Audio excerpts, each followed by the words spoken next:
حضرت ابو ہریرہ رضی اللہ تعالیٰ عنہ فرماتے ہیں کہ میں نے رسول اللہ صلی اللہ علیہ وآلہ وسلم کو یہ ارشاد فرماتے ہوئے سنا،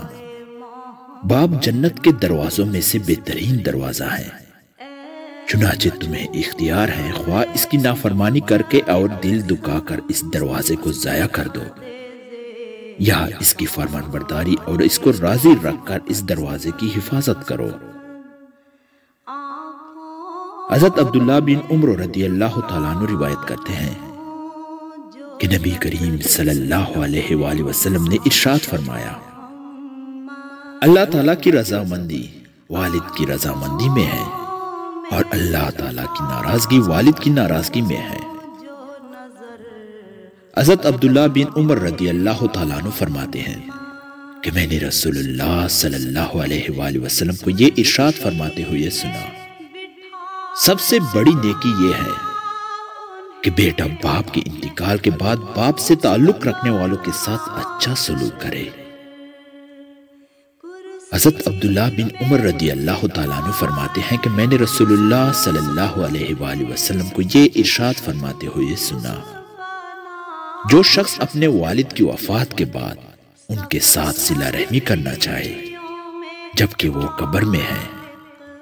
تو اس کو چاہیے کہ اپنے باپ کے بھائیوں کے ساتھ اچھا سلوک کرے۔ حضرت انس بن مالک رضی اللہ تعالیٰ عنہ روایت کرتے ہیں کہ رسول اللہ صلی اللہ علیہ وآلہ وسلم نے ارشاد فرمایا،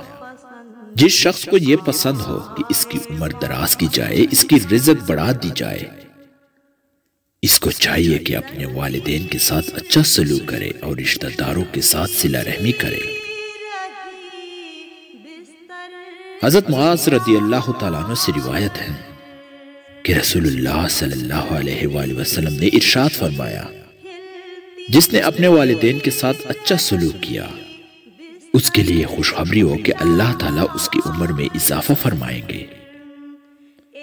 حضرت ابو اسید مالک بن ربیع سعدی رضی اللہ تعالیٰ عنہ فرماتے ہیں کہ ہم رسول اللہ صلی اللہ علیہ وآلہ وسلم کی خدمت میں حاضر تھے، قبیلہ بنو سلمہ کے ایک شخص نبی کریم صلی اللہ علیہ وآلہ وسلم کی خدمت میں حاضر ہوئے اور عرض کیا، یا رسول اللہ صلی اللہ علیہ وآلہ وسلم،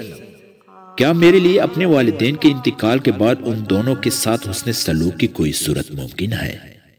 آپ صلی اللہ علیہ وآلہ وسلم نے ارشاد فرمایا، ہاں، ان کے لیے دعائیں کرنا، اللہ تعالیٰ سے ان کے لیے مغفرت طلب کرنا، ان کے بعد ان کی وصیت کو پورا کرنا، جن لوگوں سے ان کی وجہ سے رشتہ داری ہے ان کے ساتھ حسن سلوک کرنا اور ان کے دوستوں کا اکرام کرنا۔ حضرت مالک بن ابن مالک رضی اللہ تعالیٰ عنہ سے روایت ہے کہ انہوں نے نبی کریم صلی اللہ علیہ وآلہ وسلم کو یہ ارشاد فرماتے ہوئے سنا، جس شخص نے اپنے والدین یا ان میں سے ایک کو پایا پھر ان کے ساتھ بدسلوکی کی تو وہ شخص دوزخ میں داخل ہوگا اور اس کو اللہ تعالیٰ اپنے رحمت سے دور کر دیں گے، اور جو کوئی مسلمان کسی مسلمان غلام کو آزاد کر دے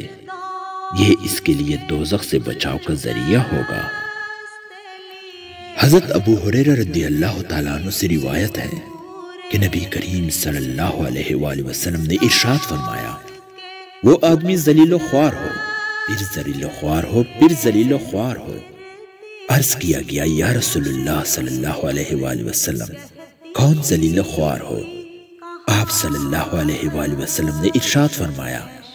وہ شخص جو اپنے ماں باپ میں سے کسی ایک کو یا دونوں کو بڑھاپے کی حالت میں پائے پھر ان کی خدمت سے ان کا دل خوش کر کے جنت میں داخل نہ ہو۔ حضرت ابو ہریرہ رضی اللہ تعالیٰ عنہ سے روایت ہے کہ ایک شخص نے رسول اللہ صلی اللہ علیہ وآلہ وسلم کی خدمت میں حاضر ہو کر دریافت کیا،